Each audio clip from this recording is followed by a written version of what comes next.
일화 줄거리. 조선 후기 개성에서 가난한 소작인의 아들로 태어난 전처만은 자수성가한 거상이다. 최서방이 제안하는 큰돈 될 일을 마다하는 전처만은 어수선한 시국에 대해 불길한 예감을 느낀다. 전처만의 아내 홍씨는 늘 부지런히 일을 하는데 일찍 과부가 된 며느리 머리빵 아씨가 늘 신경 쓰인다.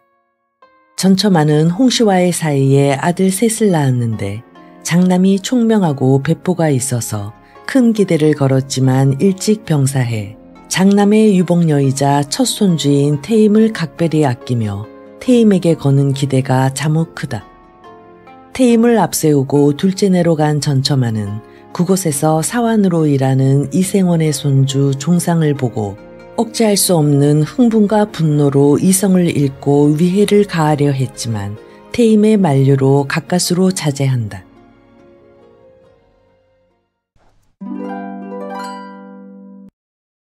전처만이 자기 땅이라곤 이마빵만한 땅떼기도 없는 주제에 자식 많은 자그마치 7남매를 둔 찢어지게 가난한 소장농의 셋째 아들로 태어난 셋골은 개성에서도 가장 산포가 널리 분포되어 있는 청교면에 있는 50여호의 큰 마을이었다. 자연히 셋골은 인근의 10여호 내지 10호 미만의 작은 마을들의 중심지가 되었고 그 중심의 정점엔 이생원이란 향반이 도사리고 있었다. 이생원의 선대는 본디 소울 양반으로 언제 무슨 까닭으로 낙향했는지는 잘 알려져 있지 않지만 소울의 세도가들과 가까운 인척관계에 있고 아들딸이 하나같이 소울 양반과 통혼한 걸로 크게 자세하여 그 일대에서 막강한 세력을 누리고 있었다. 그러니까 이생원이 그 고장의 중심 인물이란 것도 양반다운 고고한 기품이나 깊은 학문이나 본받을 만한 수신제가로 그 일대의 정신의 맥을 거머쥐고 있었다는 얘기가 아니라 당시 극에 달한 향반들의 토호질의 판도 중 이생원의 세력권을 설명하려는 것뿐이다. 이생원은 20세 미만의 속가에 급제하여 생원이 된 후 그 작은 이룸에 만족하여 대가엔 나갈 척도 안 하고 오로지 선대의 토호지를 계승 발전시키기만을 일삼아 선대가 힘없는 상민의 고열을 빨았다면 그는 한술 더 떠 그들의 껍질을 벗겨 먹으려 들었다. 이생원이 가진 토지라야 겨우 1년 계량이나 할 정도였으나 셋골에서는 제일 가는 문전 옥답이었고 몽땅 소작을 주어 자식들은 쌀나무가 어떻게 생겼느냐고 묻는 걸 재롱으로 삼을 만큼 어려서부터 농사와 농사꾼을 능멸하고 양반 노름에만 힘쓰게끔 길렀다. 이생원도 서울 나들이가 잦았지만 서울 양반들의 이생원 집 출입도 잦은 편이어서 그때마다 그 대접이 융숭함을 지나쳐 질탕했으나 내노라하는 관직에 있는 지방과의 인연을 인근에 과시하고 빙자하여 얻는 소득이 토지에서 얻는 소득에 비할 바 아니었으므로 아무리 과람한 대접도 미칠 염려가 없었다. 마침 이생원의 서울 양반 친척이 개성유수로 부임해와 달리는 말이 날개를 얻은 듯 한층 양양해진 그의 세도로 인근 마을의 힘없는 백성들은 잠자리조차 편할 날이 없을 즈음 그의 집엔 큰 경사가 났다. 50살이 내일 모레로 이미 단산한 지 오래인 그의 마누라가 태기가 있는 듯하다 하여 긴가민가 하였더니 10달 만에 아들을 낳은 것이다. 워낙 노산인지라 아들 욕심 없이 다만 순산만을 바랐다고는 하지만 똑똑거비 같은 아들을 얻고 보니 자식 욕심도 재물 욕심 못지않은 이생원의 기쁨은 이만저만이 아니었다. 그 무렵 처만내도 7번째 아기를 낳았고 처만은 심지가 굳고 말수가 적고 뼈마디가 어른처럼 굵어 장정 한 몫의 일을 거뜬히 해내는 12살의 소년이었다. 처만내는 생원 때 안방마님처럼 노사는 아니었지만 첫 국밥도 배불리 먹을 형편이 못 되는지라 젖이 달려 갓난아기가 숨 넘어가는 소리로 울어대는 소리가 살인문 밖까지 들렸다. 생원댁 신동이도 젖이 달려 아래 것들이 발을 동동 구르며 젖 도는데 좋다는 온갖 기물을 구해드리느라 소술 때문이 미어졌다. 그러나 전복, 홍합, 새꼬리, 돼지족발, 펄펄 뛰는 잉어, 숭어, 늙은 청둥호박, 심산유곡의 석청 등 온갖 좋은 걸 욕지기가 나게 장복을 해도 안방마님의 말라붙은 젖가슴은 불어날 척도 안 했다. 그때 행랑것의 간사한 목소리가 소근소근 안방마님의 귓전에다 대고 속삭였다. 마님, 천만내도 요새 해산을 했사온데 젖이 달려 갓난것의 형상이 차마 눈뜨고 못 보게 참혹하더라고 합니다요. 듣기 싫다. 그 산것들 젖이 달리든지 굶어 죽든지 나와 무슨 상관이란 말이냐. 그 미물만도 못한 것이 배 줄이는 걸로 어찌 감히 우리 귀한 도련님 목마르는 걸 위로할 수 있다고 생각하느냐. 아무리 소갈머리가 밴댕이만도 못한 산것이기로서니 갖다 댈 걸 갖다 대야지. 마님의 호령은 추상 같았지만 그쯤에서 움찔하고 말 행랑것의 넉살이 아니었다. 마님, 그걸 왜 제가 모르겠시니까. 천만내는 아직 한창 나이니까 절로 말라붙은 젖이 아니라 워낙 먹는 게 부실해서 말라붙은 젖이라 이 말씀이야요. 시방이라도 괴기 넣고 끓인 진국 몇국 한 뚝배기만 벌컥벌컥 들이켜보라죠.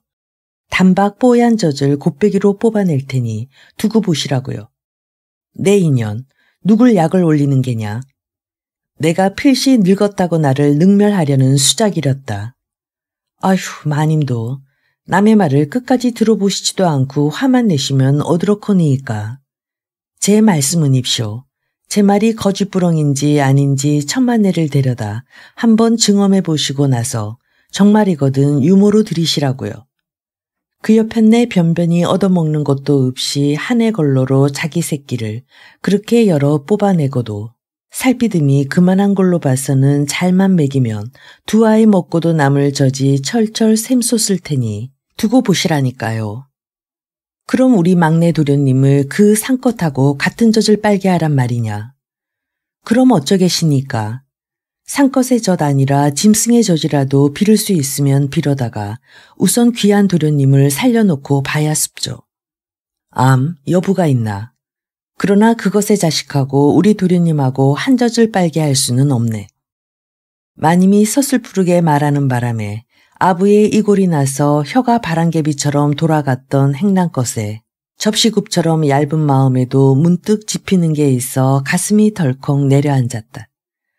그러시면 어떻게 하시겠다는 말씀이시니까. 그것의 자식에겐 암죽거리를 후히 내리겠네. 후히 내리고 말고 우리 도련님 덕에 그것의 가난쟁이뿐 아니라 여러 식구가 이 밥을 배를 두들겨가며 먹게 될 걸세. 그나저나 정말 그것을 잘만 먹이면 젖이 샘솟을까? 그러문 입쇼. 제가 언제 거짓부렁하는 거 보셨시니까. 이렇게 해서 천만내는 당장 이생원 댁으로 불려갔고 하루 세끼를 뽀진뽀진한 입밥에다 뽀얀 곰국을 약빈하게 먹는 신세가 되었고 행랑것의 예언대로 저주귀한 도련님이 먹고 남을 만큼 샘솟았다. 천만내 집으로 쌀가마가 한 발이나 당도하고 동네 사람들은 천만내가 금시 발복했다고 입을 모아 쑥덕대며 부러워했다. 그러나 제 가슴에서 샘솟는 젖을 제 자식에게 못 물리고 남의 자식에게 물려야 하는 천만내의 심정은 오죽했으랴. 전처마는 지금도 생생하게 기억하고 있었다. 생원땡 눈을 기고 구미구미 집으로 와 어린 동생에게 가슴을 열고 젖을 물리며 눈물 짓던 어머니를. 천만내가 생원땡 눈을 기고 하는 게 또 한 가지 있었다. 그건 틈만 나면 냉수를 켜는 일이었다. 냉수를 켜기가 힘겨우면 냉수에다 간장을 한 방울 떨어뜨려서 마실 수 있을 때까지 들이켰다. 천만내 소견으로는 그렇게 함으로써 젖이 묽어질 뿐 아니라 양이 곱배기로 늘어날 수 있다고 믿었다. 마치 곰국을 한 그릇 끓여 놓았는데 손님이 둘이 오자 한 대접에 물을 타듯이 그녀는 때도 없이 마시는 냉수로 제 자식에게 먹일 도둑젖을 마련하려는 것이었다. 때로는 집에 와서까지 우선 냉수부터 들이켜고 나서 젖을 물린 적이 있었다. 그녀의 냉수 들이켜는 모습이 어찌나 비장해 보였던지 한 번은 천만이 이렇게 물은 적이 있었다. 어머니, 냉수 대신 계깃국을 더 먹으면 안 됩니까? 모르는 소리 말아라. 양반댁이라고 계깃국이 냉수처럼 흔한 건 아니란다. 마님이 도끼 눈을 뜨고 앉아 차를 해서 주시는 걸. 그뿐인 줄 아냐. 아기가 푸른 똥 눌까봐 푸성기도 못 먹게 하신단다. 그 흔한 상추쌈 한 번을 못 먹어봤단다. 시상에 이런 법이 어디에 있으니까. 아무리 양반이라도 우리 아기가 타고난 젖을 다 빼앗아가는 법이 어디시니까. 어머니. 누구라 들을라. 쉿. 양반네들이 뭘 못하겠는. 툭 하면 볼기치고 거저도 빼앗는데 이 여러 식구 1년 양식을 대주지 않았는. 그만 오면 후하게 받은 거야. 한 사람 복으로 10식구도 먹여 살린다더니 우리 아기 식복으로 우리 식구가 자그마치 한 해 동안이나 양식 걱정 안 하고 살게 됐으니 얼마나 고마우냐. 알겠는. 끼니를 잇는 문제에 단 하루도 쫓기지 않는 날이 없는 천만내가 1년 양식으로 행복해하는 모습은 아기에게 빈 젖을 안 물리려고 냉수를 죽자꾸나 들이켜는 모습보다 훨씬 더 눈뜨고 보기 민망했다. 아기는 산것의 자식답게 암중만으로도 배만 부르면 잘 자고 잘 놀았고 생원댁 도련님보다 훨씬 여물게 자랐다. 1년 양식도 다 해가고 생원댁 도련님도 젖떨어질 때가 되었건만 도련님은 어떻게 된 게 둘이 되어도 이빨도 안 나고 밥풀 하나도 안 넘기려 들고 젖만 바쳤다. 그 무렵 마마가 돈다는 흉흉한 소문이 돌기가 무섭게 제일 먼저 천만내 어린 것이 마마님에게 붙들키고 말았다. 마마님이 천만내 오막살이에 들었다는 기별을 받은 생원댁에선 천만내가 행여 집에 다니러 갈까봐 철저하게 감시를 하기 시작했다. 그 전에 천만내가 그만큼이나 집에 드나들 수 있었던 것도 그만큼 감쪽같이 마나님의 눈을 길 수 있었기 때문만은 아니었다. 자식 길러본 사람이라면 짐승도 자식 가진 짐승은 함부로 못하는 측은지심이 있듯이 아무리 산것이라지만 자식 보고 싶어 눈을 기는 것은 알고도 모르는 척, 모르고도 모르는 척 해줄 만한 기본적인 아량은 마나님에게도 남아있었던 것이었다. 그러나 마마가 든 집하고 통할 수는 없는 일이었다. 들켰다가는 살아남지 못할 죄가 되리라는 것은 천만내도 알고 남을만 했다. 천만내는 냉수를 들이켜는 대신 냉수를 떠놓고 천지신명께 마마님이 곱게 지나가 줄 것을 빌고 또 빌 수밖에 없었다. 그때 이미 암죽도 떼고 된 밥을 꿀꺽꿀꺽 잘도 먹던 어린 것은 마마가 들어 몸이 불덩이처럼 달아오르자 혼미해진 정신으로 간간히 입을 내두르고 젖바는 신용을 했다. 미음을 흘려넣어도 꿀물을 흘려넣어도 다 마다하고 새까맣게 탄 입술 사이로 붉은 열을 날름대며 젖만 찾았다. 공연스리 젖맛은 배워가지고 설라문에 보다 못한 못난 아비는 이렇게 간간히 젖을 물리러 왔던 애미만 나무랐다. 마침내 마마가 활짝 피어나 얼굴이 온통 진물딱지로 뒤덮여 이목구비를 분간할 수 없게 되었다. 다만 젖을 찾는 혀가 간간히 날름대는 걸로 입이 어디라는 것과 숨이 아직 붙어 있다는 걸 동시에 표현할 뿐이었다. 그런 표현마저 멋자 아기의 불덩이 같은 몸은 싸늘하게 식었다. 그동안 몇 번이나 처마는 생원댁에 가서 어머니를 불러오겠다고 미친 듯 길길이 날뛰었지만 그때마다 아비는 아들의 허리에 죽자꾸나 매달려서 그 무모함을 타이르고 만류했었다. 마마가 첫 박스의 아이를 잡아가자 온 마을이 전전긍긍했다. 마마가 첫 박스에 순하게 들면 끝끝내 순하게 돌다가 순하게 나가고 첫 박스에 험하게 들면 험하게 돌다가 험하게 나가기 마련이기 때문이었다. 아니나 다를까 마마는 그 후에도 닥치는 집마다 아이의 목숨을 노렸다. 마마는 결국 생원댁에서 덕물산 무당을 불러다 큰 굿으로 마마님을 달랜 후에나 물러났다. 그 무서운 마마님도 생원댁의 높은 담장은 못 넘었고 더군다나 생원댁에서 곡식과 피륙을 아낌없이 풀어서 마마님을 달래서 내보낼 수가 있었으니 생원댁의 위세는 한층 등등해질 수밖에 없었다.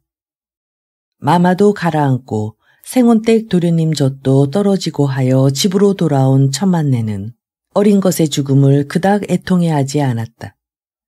거의 한짓걸러 당한 일이고 외아들을 잃은 집도 있는데 천만내는 아직도 여러 자식이 남아있어 죽은 자식은 한 뼘 빈자리조차 남겨놓을 틈사리가 없었던 것이다.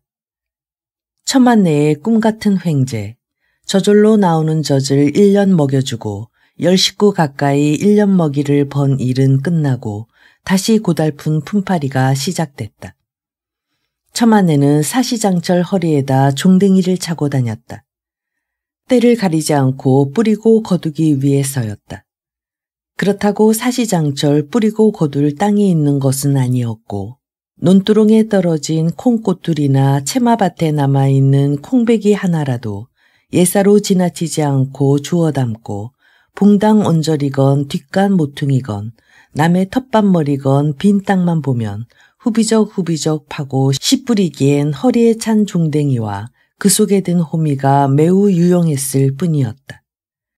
천만내는 모든 개성 여자들이 그렇듯이 임지를 잘했다. 물동이쯤 머리에 이고는 전혀 멀이었다는 걸 의식하지 않은 양 자유자재로 요두전목을 하고 구경할 거 다 하고 참견할 것 다 하며 두 팔을 휘젓고 다녔다. 모처럼 나들이 할 일이 생겨 버선 신고 맨머리로 길을 걸을 낮추면 머리가 붕 공중으로 뜰 것처럼 허전해서 하다못해 버선이라도 쑥 뽑아 두 절로 접고 머리에 얹어야 걸음이 제대로 걸렸다. 허리엔 종댕이를 차고 등엔 아이 없고 머리엔 이물린 어머니 외의 어머니 모습을 전처마는 지금도 상상할 수가 없었다. 마마로 어린 것을 이룬 후 전서방은 아내 뱃속에 또 하나의 씨앗만 뿌려놓고 훌쩍 마을을 떠났다. 송도로 나가 장사기를 터보겠다고 했다. 죽작구나 소작을 붙여받댔자 마당질하고 나면 타작마당 쓸어 담은 건부로기에 섞인 쌀아기까지 골라 바치고 손 털고 일어나야 하는 가혹한 수탈에 천생의 농사꾼도 마침내 땅을 버릴 어려운 결심을 한 것이었다. 그는 이태 만에 돌아왔는데 신수도 혼의 적거니와 전대 속엔 몇 잎의 은자까지 들어있었다. 생전 처음 보는 은자에 기절초풍하게 놀란 천만내는 동네방네 불고 다녔다. 곧 땅도 사고 산포도 살 거라는 허풍은 며칠이 안 가 당시 개성상인 사이에서 성행하던 홍삼의 천국 밀무역에 전서방도 가담했을 거라는 그럴듯한 소문이 되어 마을에 자자하게 퍼졌다. 보부상으로 떠돌면서 자기가 정말 하고 싶은 건 장사보다는 농사라는 걸 뼈저리게 느끼고 오로지 땅뜨기 장만할 희망 하나로 온갖 고초와 수모를 견디고 환영한 전서방에겐 청천벽력 같은 소문이었다. 그는 관아에 끌려가서 문초를 받을까봐 전전긍긍한 끝에 이생원에게 탄원을 하면 관아에 끌려가지 않을 수도 있으리라는 데 생각이 미쳤다.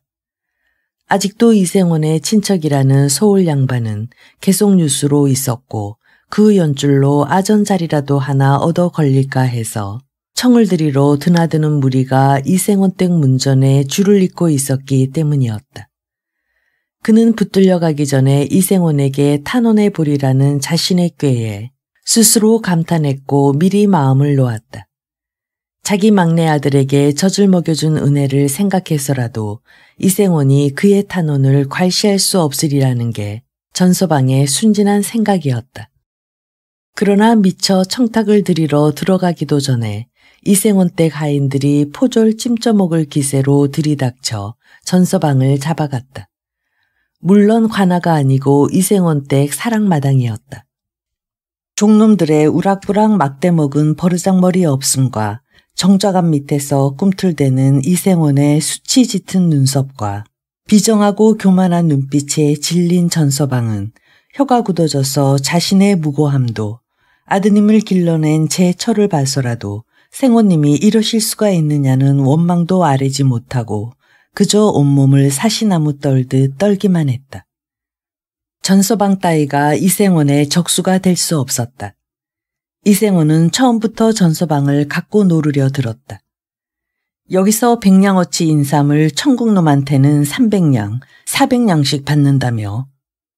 그걸 소인이 어드렇게 알계시니까요.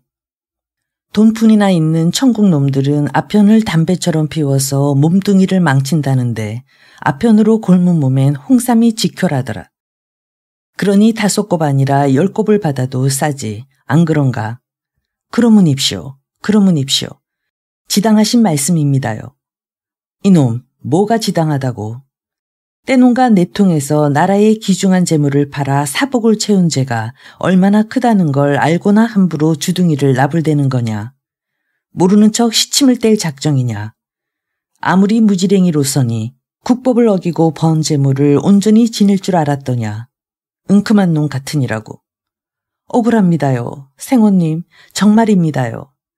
등짐 장수로 조선 팔도 안 누빈 데가 없습조만 천국 사람이 어드렇게 생겼는지 먼 발치로 구경한 적도 없습니다요.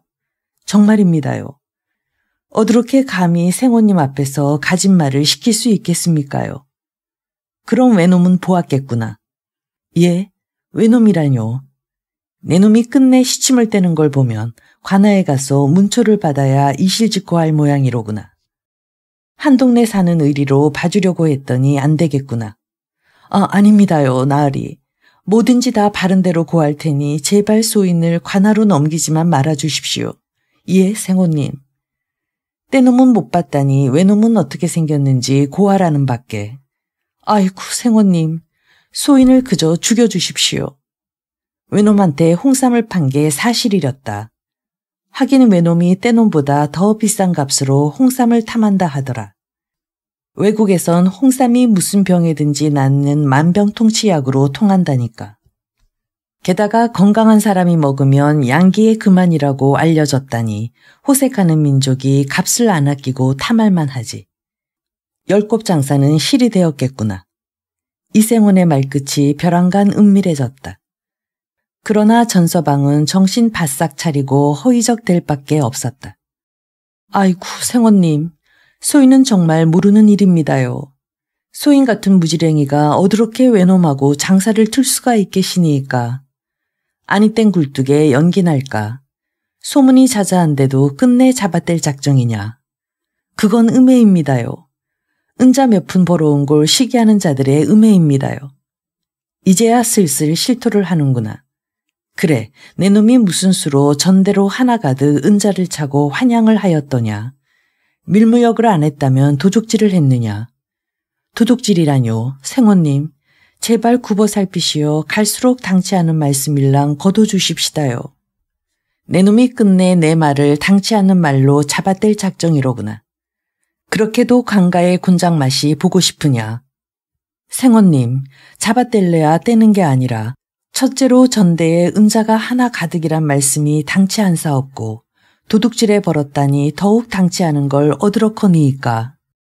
전대 속에 은자 몇 냥 싸고 싸 가지고 돌아온 건 사실이오나 천지신명께 맹세하고 그건 어찌어찌해서 주인을 잘 만나 신용으로 피륙을 몇 필 얻을 수 있어 그걸 미천으로 조선 팔도를 발톱이 빠지게 누비며 눈썰미로 동무들한테 배운 대로 해물로도 바꾸고 지물로도 바꾸고 곡물로도 받고 그런 게 귀한 고장에 당도하면 대넘기기를 이때 동안 하다 보니 본전의 변을 얻어 갚고도 떨어지는 게 어찌 웃겠시니까. 이런 고얀 놈 봤나. 내 놈이 이때 동안 은자를 전대로 하나 가득 벌었다는 걸 누가 믿겠느냐. 내가 그걸 믿고 너를 그냥 풀어줬다간 다 장사꾼으로 나가 농사지을 놈이 하나도 안 남는 후환을 남길까 두렵구나. 생원님, 장사는 아무나 하는 게 아닙니다요. 돈 벌기가 그렇게 쉬우면 소인이 못하러 돌아왔겠시니까. 그건 번 게 아니라 순전히 제 용을 이를 악물고 안 쓴 게 모인 기막힌 돈입니다요. 잠은 남의 추녀 밑이나 헛간에서 자지 않으면 한 대짬이 일수고 먹는 건 빌어먹기도 하고 굶기도 하다가 잔치집이나 초상집을 만나면 허기를 채우길 이태를 해서 겨우 모은 돈이 단돈 은전 몇 립입니다요. 생원님, 소인의 말씀에 추어의 어김도 없다는 건 하늘이 아십니다요. 처음엔 벌벌 떨기만 하던 전서방도 하도 애만 조련지를 당하다 보니 제법 너스레를 떨만한 배짱이 생긴 것 같았다. 꾸역꾸역 몰려들었던 구경꾼들도 같은 농사꾼 처지이건만 사촌이 논을 사면 배 아픈 소갈머리인지라 전서방의 억울한 공경을 되레 고소해 하다가 전서방의 말발이 그럴듯하게 돌아가자 금세 동정하는 기색이 역력했다. 이때 이생호는 무슨 생각에선지 하인을 시켜 주한상을 내오게 했다. 주한상은 조촐했으나 석쇠를 얹은 화로가 딸려 나왔다. 이생호는 자작으로 약주잔을 기울이며 노비를 시켜 석쇠에다 고기를 굽게 했다. 고기는 비계가 많은 제육이어서 불꽃과 연기와 함께 양념이 타는 냄새와 누린내가 진동을 했다. 마침 날은 어둑어둑한데 비계가 지글대며 불꽃이 환하게 넘실댈 때마다 이생원의 수치 짙은 눈썹 언저리와 기름기가 번드르한 입가엔 잔혹하고 식욕적인 미소가 괴기하게 넘실댔다. 너희들 이게 무슨 곡인 줄 아느냐? 이생원은 제육 구운 걸 혼자서 꾸역꾸역 먹다 말고 전서방에게랄 것도 하인배들에게랄 것도 구경꾼들에게랄 것도 없이 혼잣말처럼 중얼댔다. 그놈의 볼기살 비계 한번 푸지다. 이생원의 혼잣말은 계속됐다. 이게 무슨 곡인고 하니 제 너머 소리게 사는 호뱅이 아비 볼기살이야. 그 아비가 우리 집 문지방이 닳도록 드나들며 애걸하여 내가 호뱅이란 놈을 개성부 관아의 문졸로 청거한 건 세상이 다 아는 일이다. 문졸이면 얼마든지 세도를 부릴 수 있는 자리인데도 그 아비가 그 후엔 발을 딱 끊고 의당 차려야 할 도리를 안 차리길래 잡아다 족쳤더니 자식이 문졸이 되기 전이나 된 후에나 하루 세 끼 피죽도 못 얻어먹긴 마찬가지라고 개수작을 부리더구나. 하 갖잖아서. 그래서 내가 자식이 문졸인 걸 자세하여 억울한 소장을 들고 아문을 통과하려는 백성의 등을 쳐먹은 사실을 밝혀내서 관아로 넘겼지. 넘기면서 포졸들한테 그 영감의 볼기살을 두어 금만 베어다 달랬다네. 정말 피죽도 못 얻어먹었나 보려고. 다들 보게나 이게 어디 피죽도 못 얻어먹은 영감의 볼기살인가. 이생원의 말은 물론 정말이 아니었다. 소리게 사는 호뱅이 아비가 얼마 전에 관가로 붙들려 갔다 나와서 장독을 앓고 있는 건 사실이지만 볼기살을 베어주었단 소리는 못 들었고 당초에 그럴 만한 볼기살이 있는 늙은이도 아니었다. 이생원은 약주가 거나한 김에 횡설수설 되는 대로 짓거리고 있는 것뿐인지도 몰랐다. 그러나 번연한 제육을 인육이라고 우기는 주정은 예사 주정하곤 달랐다. 매캐하고 누릿한 고기 타는 냄새에 군침이 흘러 어쩔 줄 모르던 소증난 늙은이도 벼랑간 작년 추석에 먹은 송편이 올라올 것처럼 비위가 상해 얼굴을 고약하게 일그러뜨리고 자리를 피했다. 하인배들도 악몽을 꾸고 있는 것처럼 심사가 뒤숭숭해서 뒷손질로 제 볼기를 꼬집어보고 고개를 갸우뚱했다. 그놈의 볼기살 순 비계덩어리잖아. 비계가 오그라들면서 또 한 번 큰 불길이 횃불처럼 타오르자 이생원은 이렇게 말하면서 끝이 날카로운 이빨을 드러내고 히히덕댔다. 그는 술김에 다만 객적은 농담을 즐기고 있는지도 몰랐다. 그러나 그의 의도가 무엇이든지 간에 사랑마당의 분위기는 저절로 귀괴하게 돌아가고 있었다. 사람들은 말없이 그냥 이신전심으로 이생원이 제육을 한사코 인육이라고 우기는 게 단순한 술주정이 아니라 앞으로 차마 인두껍을 쓰고는 못 저지를 일을 저지를 수도 있다는 무시무시한 예고라고 느끼고 있었다. 그래서 어떤 사람은 벌써 꽁무니를 뺐고 어떤 사람은 숨이 찼고 어떤 사람은 소름이 끼쳤고 어떤 사람은 다리가 벌벌 떨렸다. 그리고 당사자인 전서방은 두 손을 모아 싹싹 빌면서 은자를 전대째 갖다 바칠 테니 한 번만 용서해달라고 처절하게 애걸을 했다. 이생원은 제육맛과 함께 약한 자들의 이런 형형색색의 반응을 천천히 음미하려는 듯이 둘러보기 시작했다.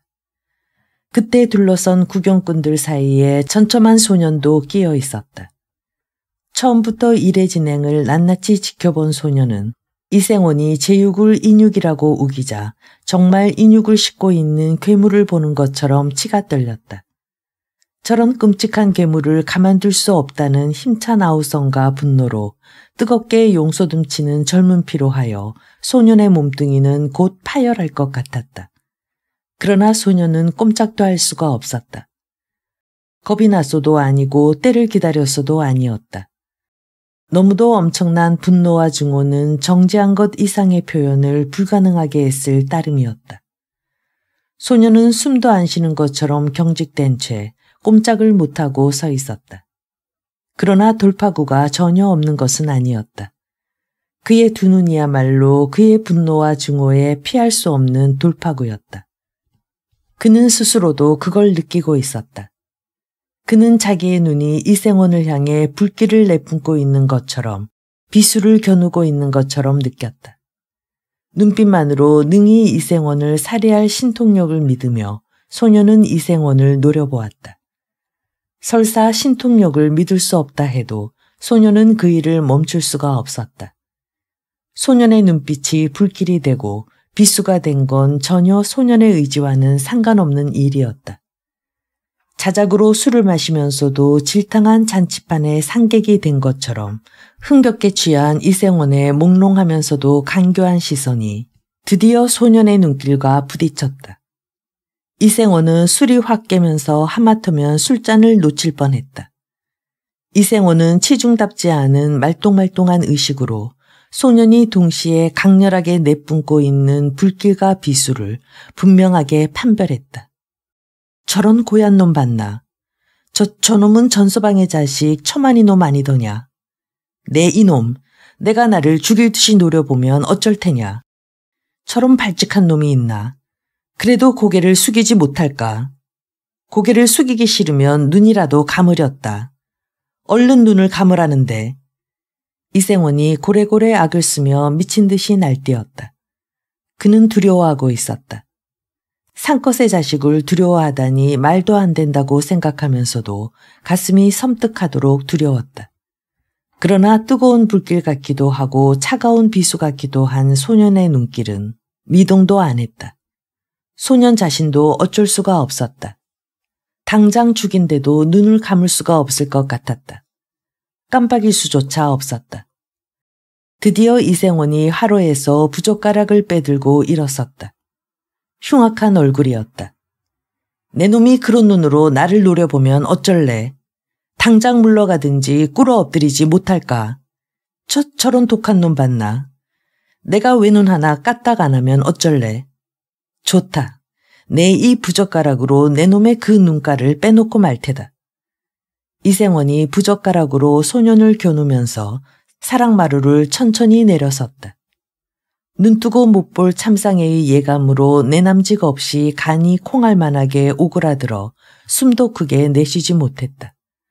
다만 전서방만이 이생원에게 온몸으로 매달리며 애걸했다. 안 됩니다요. 그 자식은 비록 셋째지만 저희 집안의 기둥입니다요. 그 자식만은 온전해야 합니다요. 철이 덜 나서 그런 걸 나으리가 봐주셔야지 어디로고 계시니까. 네, 나으리. 차라리 그것으로다 제 눈가를 빼가시오. 이놈의 눈가를요. 그러나 이생원은 들은 척도 안 하고 곧바로 소년을 향해 한 걸음 한 걸음 다가갔다. 소름 끼치게 무서운 형상이었지만 이생원 역시 허수아비에 지나지 않았다. 그는 자기가 무엇을 하려는지 전혀 깨닫지 못하고 다만 소년의 눈길에 한 발자국 한 발자국 빨려들고 있을 뿐이었다. 이 사건은 결국 피를 보고 끝났다. 이생원이 부젓가락으로 소년의 눈을 뽑기 전에 전서방이 먼저 기성을 지르면서 제 손으로 제 눈을 후벼판 것이었다.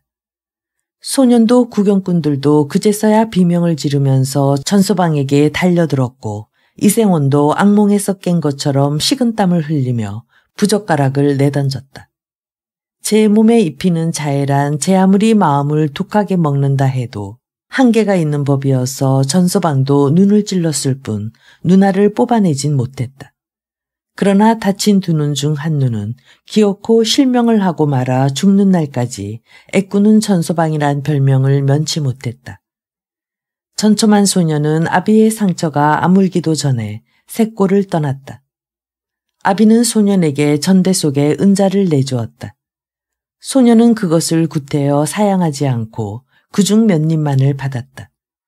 소년에게 그것은 미천인 동시에 아비가 먼저 닦아놓은 장사길이기도 했다. 새골에서 개성 성내까지는 20리 길이었다. 장사길이기도 했다. 마지막 고개인 용수산에 오르니 개성 시가지가 한눈에 바라보였고 시가지를 사이에 끼고 수려한 송악산이 우뚝 마주서 있었다. 생전 처음 보는 대처에 소녀는 황홀한 눈길을 보냈다. 소년의 눈에 그 고장은 온통 은백색으로 빛나 보였다. 사람이 밟고 사는 땅이 어찌 그리 새하얄 수가 있을까.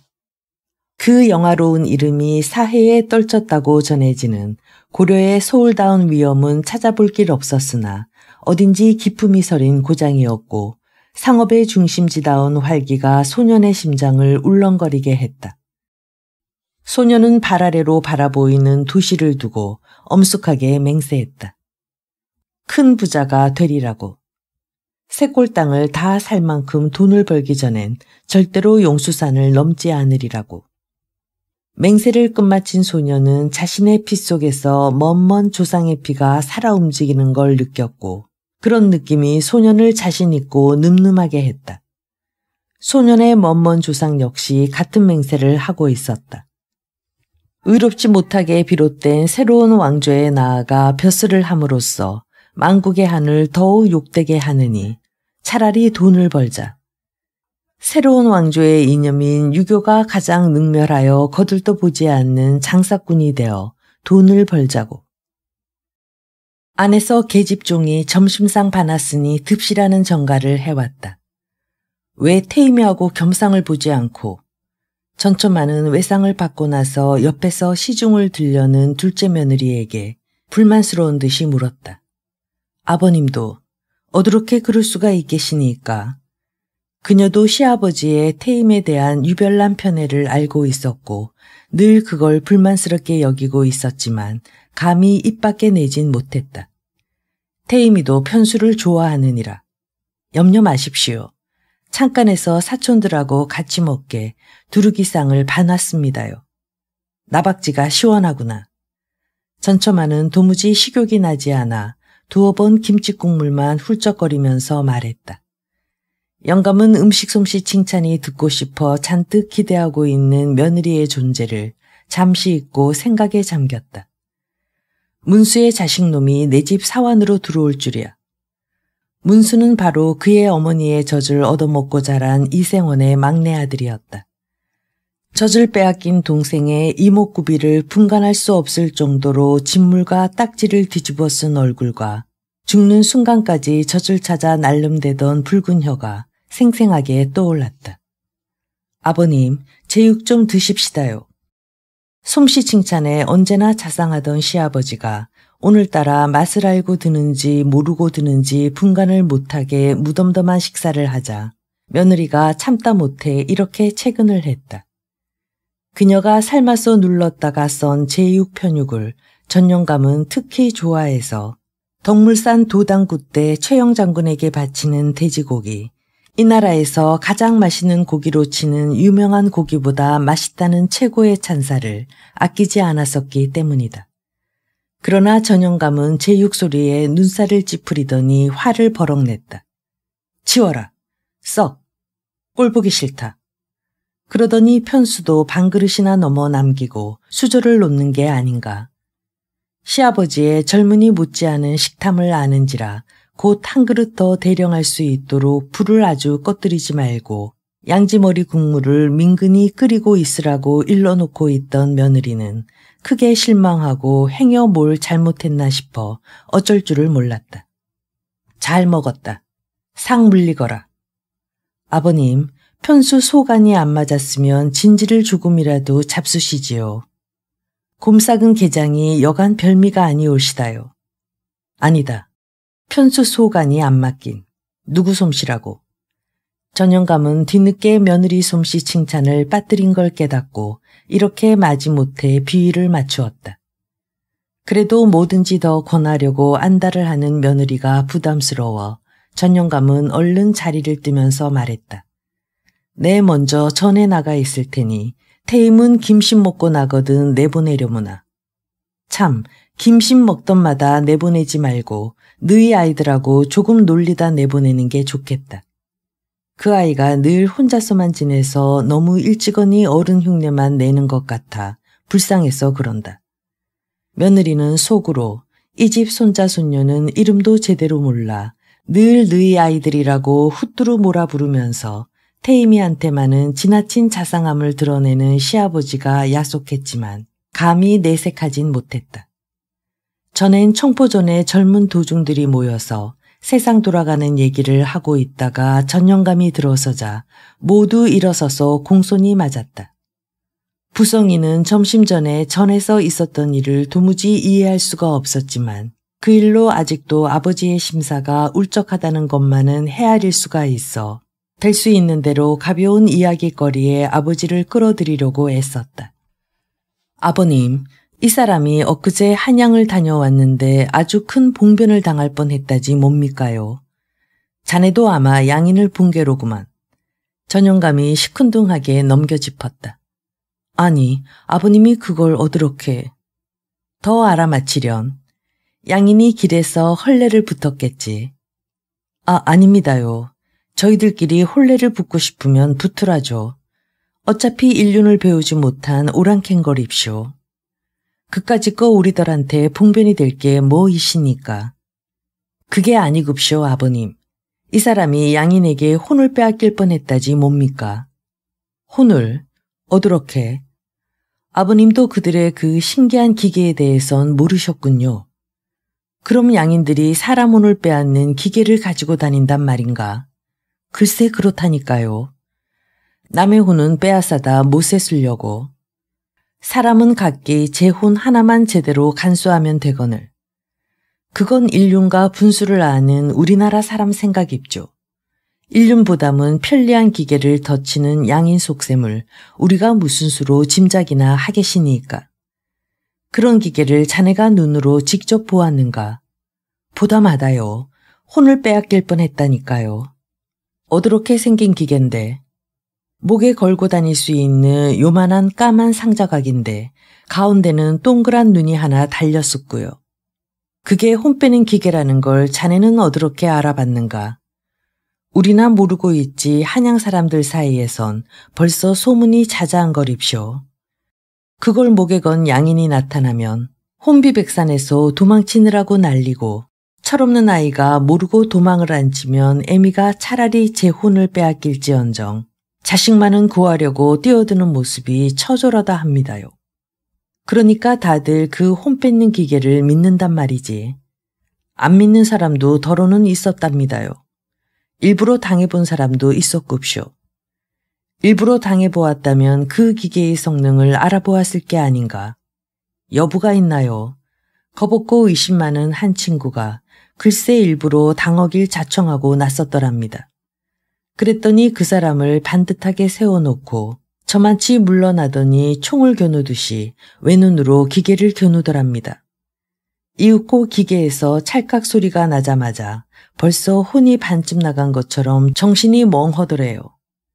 그러니까 그 기계한테 혼을 반만 빼앗겼단 말이지. 아니죠. 그랬으면 좋게요. 그 친구도 종가에서 전을 보는 친구인데 며칠 만에 그 양인이 찾아왔더래지 뭐니까.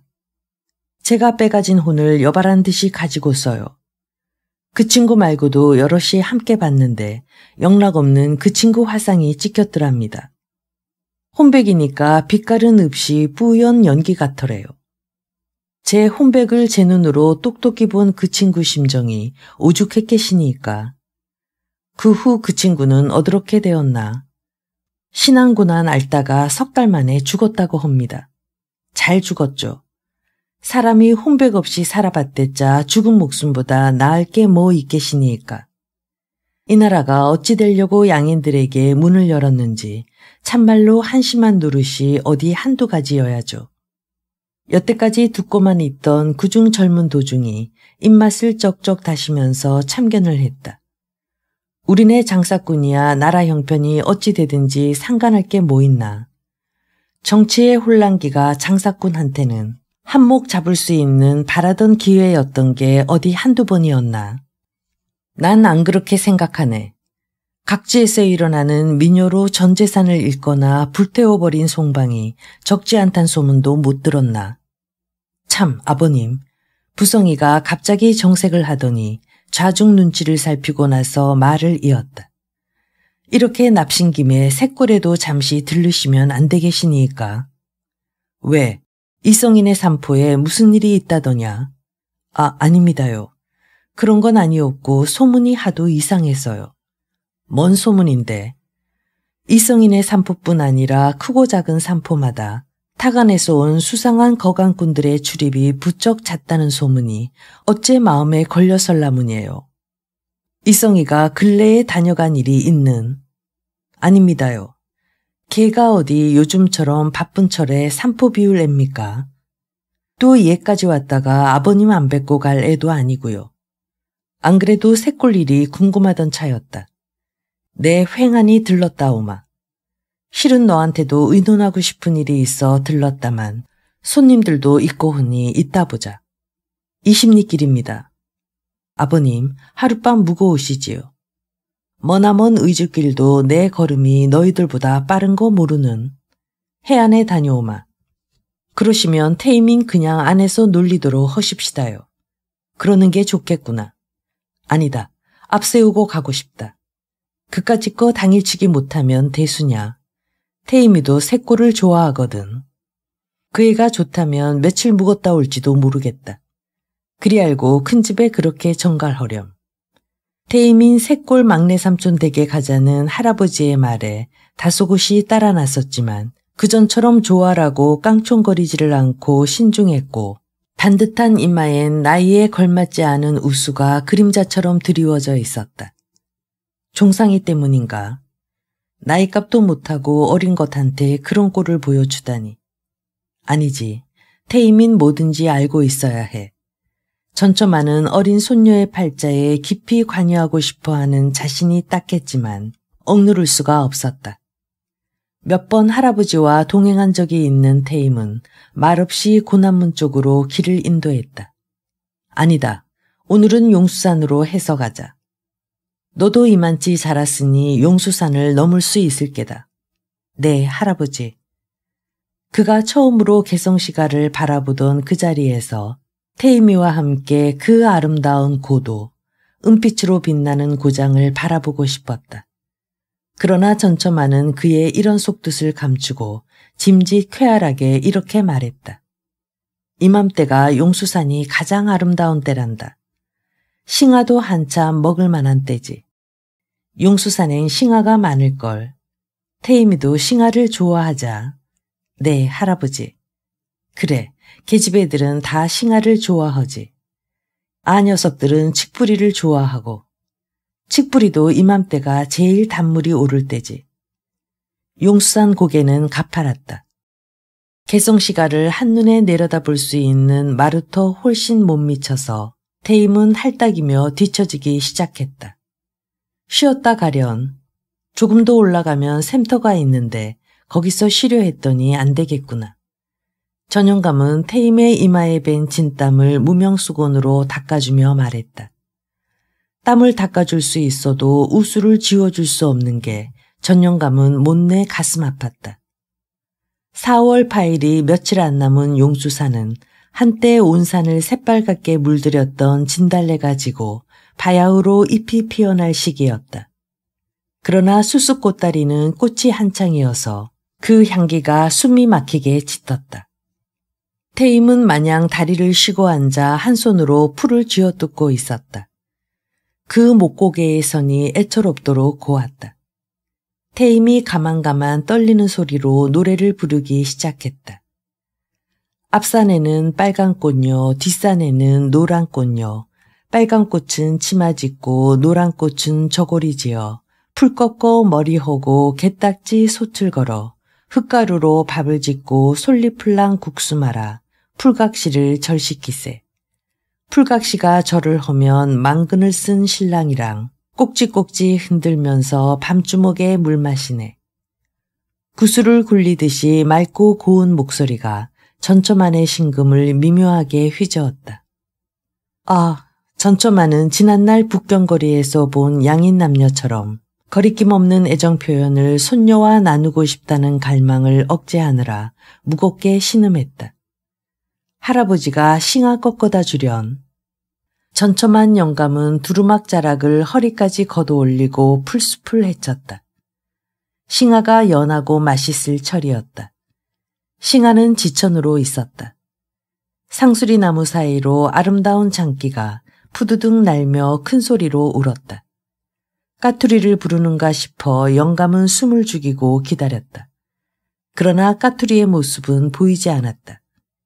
영감은 한숨을 쉬면서 허리를 폈다. 있는 둥 마는 둥한 산들바람에 아직 어린 이파리들이 살랑대는 사이로 우러른 하늘이 주렴 사이로 본 하늘보다 더 황홀하고 감질이 났다. 전영감은 한 움큼의 싱아를 꺾어가지고 태임이 곁으로 돌아왔다. 태임의 수치 많고 윤기가 나는 머리꼬랑이가 노란 쑥고사 저고리 등을 타고 내리다가 겨드랑이 밑으로 돌아 치마폭에 서릴 만큼 치렁치렁한 게 영감 보기에 언짢았다. 태임이가 숙성한 게 싫었다. 마냥 슬하에 두고 싶었다. 영감은 말없이 싱아 껍질을 벗겨 연한 줄기를 태임에게 내밀었다. 머리꼬랑이에 물린 댕기를 가지고 손장난을 하고 있던 태임이가 그걸 받아 씹으며 부르르 진저리를 쳤다. 꽤 신 모양이다. 산엔 사시장철 먹을 게 지천으로 있단다. 삘기, 진달래, 송기, 칡뿌리, 송순, 송아가루, 찔레순, 싱아, 무릇, 멍석딸기, 산딸기, 까마중, 머루, 다래, 가얌, 밤, 도토리. 할아버지 어렸을 땐 산에서 허기를 달랜 적이 많았느니라. 그만 쉬고 어서 가요, 할아버지. 태임이가 발딱 일어섰다. 쉬엄쉬엄 가도 해안에 당도할 게다. 넌 막내 삼촌네가 좋으냐? 새꼴이 좋아요. 새꼴이 왜? 온종일 싸다녀도 할아버지 땅만 밟으니까요. 태임이가 희미하게 웃으면서 말했다. 그게 그렇게 좋는. 전처만은 뜻밖이라는 듯이 반문했다. 또 있어요. 어둠에서 무슨 짓을 하든 누구라 찾지도 않고 상관도 안 하니까 편해요. 저런 못된 것 봤나. 그럼 안 되니까, 할아버지. 아니다. 널더러 그러는 게 아니라 너희 승모 말이다. 자주 가는 것도 아니고 어쩌다 한 번 가는 조카딸 대접을 어드럽게 그리 소홀히 할 수 있단 말이더냐. 조카딸도 보통 조카딸이면 또 몰라. 전 그게 좋대도요. 온 집안 식구가 저만 바라보고 제 역성만 들고 그런 게 싫단 말이에요. 그게 얼마나 답답한 줄 아시니까. 그러니까 두루 식구들이 널 위하고 귀해하는 게 넌 싫단 소리렸다. 전처만의 안색이 좋지 않아지면서 따지듯이 물었다. 싫은 게 아니라 답답해요. 계집애가 답답한 걸 알아서 뭘 하는. 쯔쯔. 그래, 새골에서 놓아먹인 망아지처럼 멋대로 싸다녔다 이 말이지. 망측한 일이로다. 망측한 짓은 안 했어요. 뭘 하고 놀았는? 삼포에서 굼벵이를 잡았어요. 굼벵이를? 내가? 누구라 그런 일을 너더러 하랬는? 응? 누구라? 아무도 안 시켰어요, 할아버지. 일꾼들이 하는 것 보고 배웠어요. 조금도 안 어려워요. 중투기 잘려서 쓰러진 종산 밑을 곧바로 파들어가면 영락없이 굼벵이란 놈이 있는 거려. 그걸 잡아 죽이면 돼요. 저번에도 일꾼 한 몫을 한 거려. 굼벵이 그 징그러운 걸 규중처녀가 잡아 죽이다니 차마 못할 짓이라는 걸 왜 모르는. 할아버지, 굼벵이는 징그럽지만 불쌍하진 않아요. 태임이가 고개를 빳빳이 굳추 세우고 할아버지를 똑바로 바라보면서 말했다. 그래서 어쨌다는 게야. 차마 못할 짓은 불쌍한 걸 못살게 구는 게지 징그러운 걸 못살게 구는 게 아니에요, 할아버지. 전영감은 속으로 뜨끔하면서 태임이가 아직도 종상이 일을 마음속에 꽁하게 간직하고 있음을 알아차렸다. 천처만은 태임이가 이생원의 손자놈 따위를 좋게든 나쁘게든 불쌍하게든 징그럽게든 생각하고 있다는 것만으로도 참을 수 없는 노여움에 사로잡혔다. 내가 감히 할애비를 훈계하려 들다니 고얀지고. 그러나 이런 할아버지를 똑바로 쳐다보는 태임은 너무도 당차고도 사려 깊어 보여 전초만의 노여움이 되레 열적어지고 말았다. 가자. 이렇게 걷다간 해안에 당도하기 힘들겠다. 농바위 고개라 불리는 오르막길 마루턱엔 장롱같이 생긴 바위들이 세간찜을 한 발이 부려놓은 것처럼 우뚝우뚝 서 있고 그 사이에서 달고도 시린 약수가 샘솟고 있었다. 그곳은 다리가 아프든 안 아프든 잠깐 쉬면서 개성시가를 한눈에 내려다볼 수 있는 맞춤한 장소이기도 했다. 언제 보아도 아름다운 고장이었다. 그러나 소년 시절 처음 그 고장과 대면했을 때처럼 가슴이 울렁거리진 않았다. 그때는 온종일 산에서 나는 것만 가지고 허기를 달랬는데도 싱싱한 기운이 온몸을 활기차게 했고 거렁뱅이나 다름없는 행색을 하고 있었음에도 오히려 늠름했었다. 나이 탓이야. 내 나이 지금 몇이라고 한창 때의 기운을 그리워하남. 이렇게 자신에게 변명했지만 자신이 그리워하고 있는 게 몸의 기운이 아니라 마음의 기운이라는 걸 모르지 않았다. 큰 부자가 되리라. 셋골 땅을 다 살 만큼 돈을 벌기 전엔 절대로 용수산을 넘지 않으리라던 맹세를 이룬 것은 전처만이 40도 채 되기 전이었고 그 후에도 그는 지칠 줄 모르고 돈을 벌었고 용수산도 셀 수 없을 만큼 여러 번 넘나들었다. 그가 맹서를 이룬 것은 누가 보기에도 의심할 여지가 없었다. 그런데 왜 이렇게 허전한 것일까? 뼈마디까지 시른 것은 별로 목도 마르지 않은데 습관처럼 떠마신 약수 때문만은 아니었다. 외로움이 뼈끝까지 사무쳤다. 이생원의 손자가 그의 청포전 사환으로 들어올 정도라면 이생원에 대한 안갚음도 충분히 이룬 셈이었다. 그러나 그가 꿈꾼 안갚음은 결코 그런 게 아니었다는 생각이 점점 뚜렷해지고 있었다. 벌써 오래전부터 문득문득 그를 울적하게도 불안하게 하던 것의 정체가 중3일을 보고 나서 확실해졌다거나 할까. 지금보다 비록 외모는 남루했지만 피는 지금보다 훨씬 정결하고 정신은 기운찼을 때 꿈꾼 안갚음은 이생원 개인의 집안에 대해서가 아니라 이조의 한껏 타락한 양반 노릇에 대해서였다. 양반 노릇에만 사람 노릇이 있는 게 아니라 이조의 양반이 경멸에 맞지 않는 장사꾼 노릇에도 귀한 사람 노릇이 있다는 걸 보여주는 거였다. 소년 시절의 전처만은 지금의 그보다 훨씬 무식했건만 이조의 양반 노릇을 외면하고도 독자적인 번영과 그윽한 기품을 누리고 있는 고려의 옛소울과 첫 대면한 자리에서 그가 기리던 그런 정신의 맥을 짚은 것처럼 감격해 마지 않았었다. 그러나 큰 재산은 거머쥐었을지 모르지만 그런 정신의 맥을 거머쥐진 못했다. 도대체 그런 정신의 맥이 남아있기나 한 것일까? 그는 그의 생애의 태반의 활동의 중심지였으며 지금은 손금 들여다보듯이 뻔한 고장을 텅 빈 마음으로 굽어보면서 그렇게 내까렸다. 소년 시절에 그를 늠름하게 하던 싱싱한 마음 기운은 간데없고 다만 무력을 한껏 채워 나른하고 교만해진 늙은이가 되어 내려다본 고장에 그런 정신의 맥이 방골의 기백이 남아있대도 보일 리 만무했다. 마주 보이는 송악산도 그 기슭의 자하동, 채하동 계곡도 여전히 아름다웠지만 그 옛날의 왕도의 기상도, 망국의 한도 찾아볼 길 없고 다만 나른하고 풍류스러울 따름이었다. 외로움이 다시 한번 뼈끝까지 사무쳤다. 가자. 그는 화난 듯이 걸음을 재촉했다. 태임이도 새근대며 잘 따라갔다.